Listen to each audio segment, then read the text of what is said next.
think perhaps the best way to introduce a Malone University professor, and I mean specifically a Malone University professor, and Jacci in this case, is to use the words of a student or a former student. There's a unique relationship between a professor and her students when chief among her objectives in her classroom is to integrate faith with her discipline, in Jacci's case, history. So these are the words of Juliana Smith, one of Jacci's former students, Juliana from the class of 2008. Dr. Welling is one of those rare people who embodies sets of characteristics that often are not paired, but when you do find the characteristics together in one person, you know you have found somebody special. Dr. Welling is a fierce academic, knowledgeable in a range of subjects and clear thinking. She is also humble in her knowledge and willing to listen to others' thoughts and opinions, including those of her students. Jacci is hardworking, never hesitating to take on challenging projects requiring large investments of time and energy. At the same time, she never uses her important work as an excuse to ignore the people in her life. In Jacci's world, there is always time for a coffee meeting with an 18-year-old trying to figure out her life. Jacci is a capable administrator, able to set a task and lead a group in accomplishing it. She never goes about her leadership with a heavy hand, though. She is friendly. Juliana capitalized the word friendly in her leadership, making space for and listening to others. You do not find people like Jacci often. She is rare, precious. The Malone community has been enriched by her presence, and I personally have been inspired, encouraged, and challenged by her example, Juliana Smith. So it's my pleasure to introduce Jacci. Jacci loves Jesus. Jacci loves her discipline. She loves our history, our shared history, and she deeply loves her students. Jacci, thank you so much for bringing this morning's message.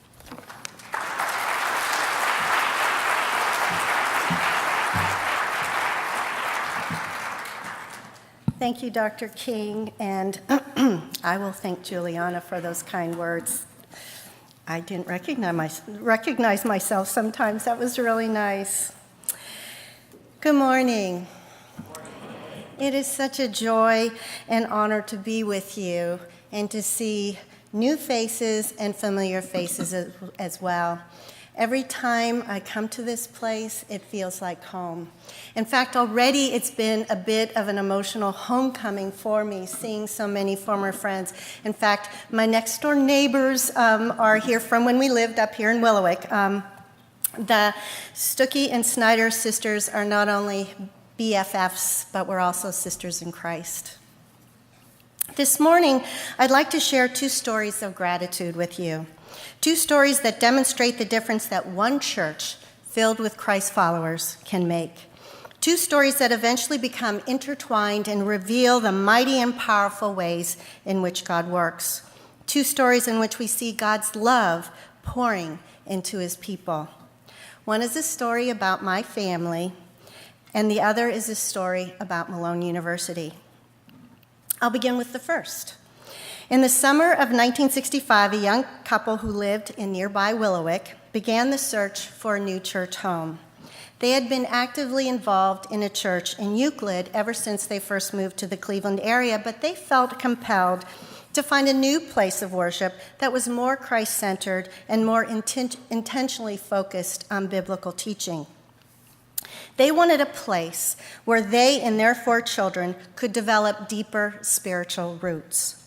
Thanks to their good friends, Nancy and Mel Kaiser and Gladys and Jean Dodderman, they learned that an evangelical Friends church, originally known as Cleveland Friends Meeting, had recently relocated from East Cleveland to Willoughby Hills. Although their children were growing weary of visiting a different church nearly every Sunday, or at least that's how I remember it, Jim and Jan Stuckey decided to visit Willoughby Hills Friends Church on September 9th, 1965. Pictured here is my mother's entry with her distinctive handwriting. Sometimes you need a magnifying glass to read it, but it's beautiful. In the Willoughby Hills Friends Church guest book, as well as a photograph of the Stuckey family about a year before we ventured to this place. That's me in the glasses. I was really proud of them at the time. Maybe not now. I clearly remember the day we first stepped into this sacred place because of the generous hospitality that was extended to us. As we were walking from the car to the church, a lovely and precious woman stepped outside of the back door, and I'll have that picture go up, please.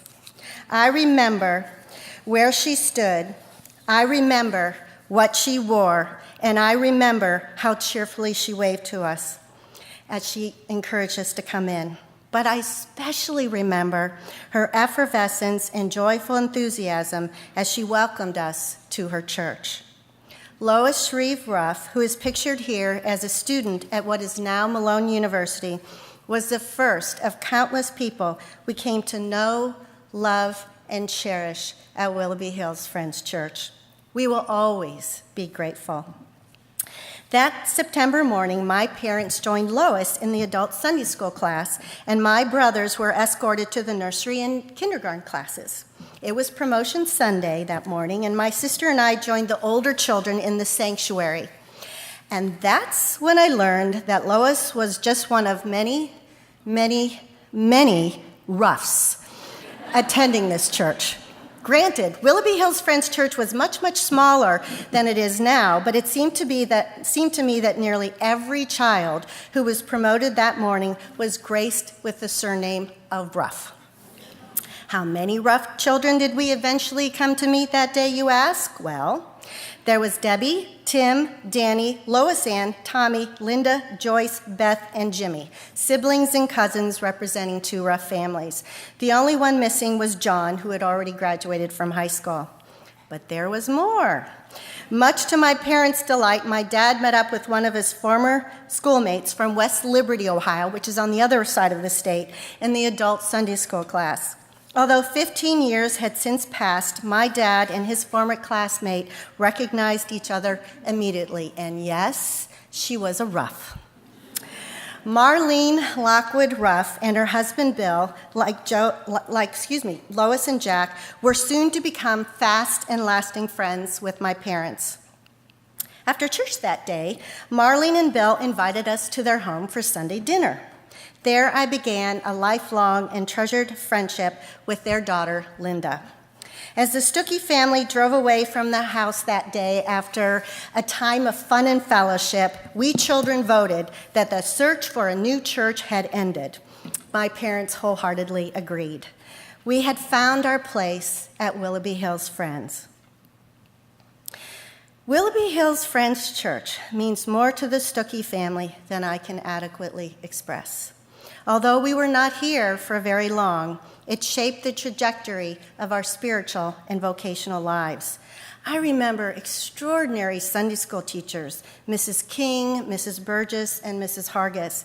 I remember the sweet Hines sisters who led Jet Cadets. In fact, I still have my Jet Cadets cap and sash. I was very proud of these badges. My sister had more. And she let me know it. Because of our good Bible-based training in Jet Cadets, my sister and I were very popular during Bible drills when we became members of Canton First Friends Church. It seemed that everyone wanted us on their team. Other dear folks from this church, Aunt Nancy and Aunt Gladys, who I've already mentioned, held a weekly Bible club at Taft Elementary School and a gathering for Willowick and Kennedy Junior High kids at the Dodderman home every Friday night, respectively. This was a wonderful place in which to grow up. In fact, I was such a geek even back then that I wrote a history of Ohio Yearly Meeting, now known as Evangelical Friends Church Eastern Region, as my research project for Mr. McMullen's 8th grade history class at Willowick Junior High. Terry Dodderman, who was in the same class with me, may or may not remember what he wrote for Mr. McMullen, but I assure you I do, because I still have that paper too, as tattered as it is. My daughter told me, if you all didn't think I was nerdy yet when you saw this, you knew it for sure. Do you know of any other 8th grader who would be quite so enamored with a religious denomination? Perhaps not, but my intellectual curiosity reflected my deep and abiding love for this church community. So, I really didn't understand why one of the members of this church had to tell my dad about Malone College. I was pretty sure it was a rough, either Lois or Bill, maybe Jack or Marlene. My mother has confirmed this to be true. See, my dad had long felt called to teach at a Christian institution of higher learning. After teaching at Euclid High School for 12 years and working on his doctorate at Case Western Reserve University, he felt God's guiding presence as he began the search for a position at a Christian college.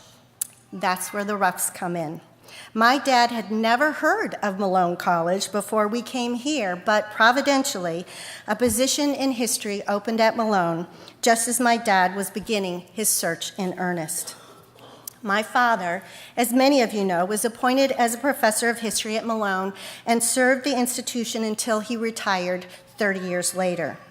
As you can imagine, I was not thrilled to leave my Willoughby home and friends, but my father was also looking at an institution in New York, so I was happy to live fairly close to Lake County and not in New York. I share my story as a way to express my thanks, but also to remind you as a congregation of the lasting blessings you have bestowed on the lives of people who walk through these church doors. I was reminded yet again of my Willoughby Hills Friends church heritage when Lois Ann Ruff-Suba, who I first met when she was an adorable 5-year-old, she's still adorable, and you know that, sent a note to me this last week, and she wrote, "We are so blessed with such a legacy. Don't you think?" Yes, I do. And that brings me to my second story and the main reason so many visitors from Malone are here today. You may or may not be aware that Malone University was founded by members of this church.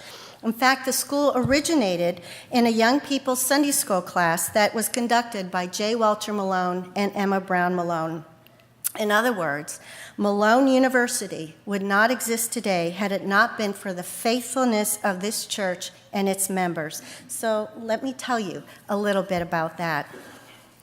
In the late 1870s, Walter Malone, an evangelical friend, moved from his southwestern Ohio home to Cleveland to join his brothers and serve as treasurer of the Malone Stone Company.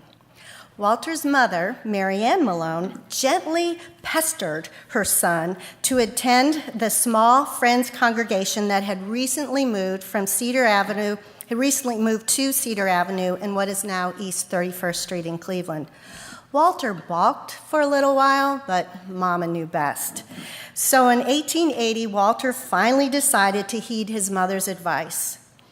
During one of his initial visits, 3 members of that little Friends church spoke to Walter in quick succession, telling him that the Lord had prompted them to speak to him about leading the Sunday school program. None of the 3 had any foreknowledge of each other's message from the Lord for Walter. Walter, a devout young man, knew better than to disregard the leadings of the Holy Spirit, and so he began to teach and lead at this church. Within a year or two, Emma Brown and her mother Margaret began attending Cleveland First Friends Church as well. Emma was soon attending Walter's Sunday school class, and he quickly took note of Emma's sweet spirit and deep well of wisdom. He asked her to join him as co-teacher of his Sunday school class. The class exploded in size and had to meet in the church sanctuary to accommodate the 500 members. It was a huge class. In fact, when the sanctuary was being remodeled, there was no place else in the church to accommodate the group, so they had to meet in a local roller skating rink.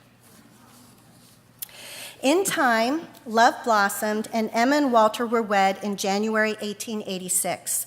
Within a year, their first child, a son, was born, and then another son, and then 2 daughters. Eventually, there would be 6 Malone children. In the midst of the busyness of tending to a growing family and the responsibilities of the Stone Company, Emma and Walter became increasingly concerned about their Sunday school students. Many of these young people wanted to go into Christian ministry, but either couldn't afford to attend or didn't wish to enroll in a 4-year college. So after a season of prayer, as they used to say, Walter and Emma made the decision to open a one-year Christian training school on March 17, 1892, 125 years ago, this coming Friday. From the beginning, this church was involved in the Malone School. Now, Walter and Emma first rented a house on what is now Carnegie Avenue, as Dr. King mentioned. Nellie Waterbury, who wrote a history of your church in the 1930s, noted that members of the youth group volunteered to paint and spruce up many of the rooms in the building, and then some even became among the first students at what was then known as the Christian Workers Training School for Bible study and practical methods of work. I'm so glad our name isn't quite that long anymore. The building was so small that Walter and Emma prayed that no more than 6 would enroll. Exactly 6 students signed up for the classes on that first day in 1892. Although the school remained fairly small, it attracted students from Ohio and throughout the United States. You see, at the time, a number of Friends churches were transitioning from unprogrammed silent meetings without any pastors to pastoral meetings, such as what your church has. Until the late 1800s, there were no paid Friends pastors. Hence, there was no need for a Friends seminary. So the Malone School helped ease the demand for trained Friends pastors across the country.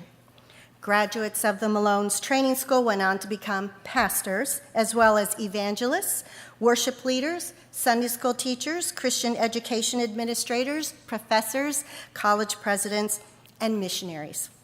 And those missionaries went to all parts of the world, including Malone alumni who attended your church. In fact, because of the missionary service of 4 graduates of the Malone's training school, each of whom had also attended this church, the largest concentration of Friends, or Quakers as we are sometimes called, in the world is currently in East Africa, not the United States or Europe. To accommodate the growing number of students, the Malones rented several houses. However, this was becoming untenable. So Walter approached Cleveland Friends Church around 1896 and asked if the school could construct a building on the church property. The church agreed, and the school closed for about a year until the new building was ready. In this picture of your former church building, you'll notice the annex situated behind the sanctuary. It housed Cleveland Bible Institute, one of Malone's many names over the years. And still, the school continued to grow. By 1899, conducting the school on their own was becoming a bit much for Walter and Emma Malone. So Walter and Emma applied for a state charter and asked the trustees of this church if Cleveland Friends Church would officially partner with Emma and Walter as overseers of the Bible Institute, and the trustees agreed. Of course, it helped that Walter was chair of the trustees of this church. The partnership with this church and the Malone School was thus formalized. For several years thereafter, only members of this church and no other served as trustees of Cleveland Bible Institute. One could argue that Cleveland Bible Institute might have ceased to exist had it not been for your predecessors. Of course, that means there also would not have been a Malone University. Their decision to step out in faith and support Emma and Walter's ministry in Christian higher education was a courageous one and ensured that thousands of people would have access to a Christ-centered college education in the future. But the Malone University, Willoughby Hills Friends Church partnership also extended beyond the school. Walter and Emma Malone served as your pastors from 1908 to 1917. They were senior co-pastors of your church, and they also later served as interim pastors for another year. Obviously, Walter and Emma, as well as members of this church, believed in gender equality in Christian ministry. The extended Malone and Brown families were similarly committed to this church. Walter and Emma's parents, siblings, cousins, and children served as trustees, ministers, clerks, delegates to monthly, quarterly, and yearly meetings, members of church committees, Sunday school teachers, choir members, and ushers, at Cleveland First Friends Church, a busy family here. Their son-in-law, Byron Osborne, who would later oversee the move from Cleveland to Canton as Malone College's president in the 1950s, was not only a faculty member and administrator at Cleveland Bible Institute, but also pastor of Cleveland Friends Church plant in an eastern suburb and an active member in this church, as was his entire family. Everett Cattell, who, with his wife Catherine, served in India for many years as a missionary, was your pastor in the 1930s, as well as a professor of the Bible Institute at the same time. In the 1960s and 70s, he too was president of Malone College. Scores of Willoughby Hills Friends Church members or their children or grandchildren have attended Malone, such as those pictured here, including one, Judith Ruff, on the far right, who became a favorite student of mine. Debbie Hargis, Tom Yurkovich, Bob Krause, and Jonathan Davis are just a few of the many alumni who have attended your church. Even members of your pastoral team, Steve Steer and Jim Davis, are Malone grads as well. I think that's Jim. I hope that's Jim. David Williams in this, is that you, Jim? Okay. David Williams is in this slide because he is a great-grandson of Walter and Emma Malone. His parents and older siblings attended here before the college moved to Canton, and I heard through the grapevine that his daughter now attends Willoughby Hills. Even if you or your loved ones never attended Cleveland Bible College, Malone College, or Malone University, your faithful prayers and support have mattered. The names and locations of the Malone School may have changed, but your support never wavered. Your support continued even when your church moved to East Cleveland in the 1930s and no longer shared a campus with our school. It remained steadfast when Malone College moved to Canton in 1957. It endured when your church moved to East Cleveland, from East Cleveland to Willoughby Hills in 1965. And since Malone College became Malone University in 2008, we have continued to benefit from your long-term investment in our school. Malone University not only represents one of the greatest legacies of Walter and Emma Malone, but is also one of the greatest legacies of Willoughby Hills Friends Church. Malone University has flourished over the last 125 years in large part because of this congregation. And for that, we are deeply grateful. And I'm speaking both for Malone University and for the Stuckey family. Every semester, I end each class with a blessing from the book of Numbers. I find it very hard to say goodbye to my students because I invariably become very, very attached to them. They, on the other hand, are typically happy to leave my class and my class assignments and exams, but I become misty-eyed when they leave me. So I share a blessing with them that I often heard in this church, and it is my prayer for you. May the Lord bless you and protect you. May the Lord smile on you and be gracious to you. May the Lord show you his favor and give you his peace. May God bless Willoughby Hills Friends Church abundantly, and may he fill your cup until it runneth over in the years, decades, and yes, centuries to come. Thank you.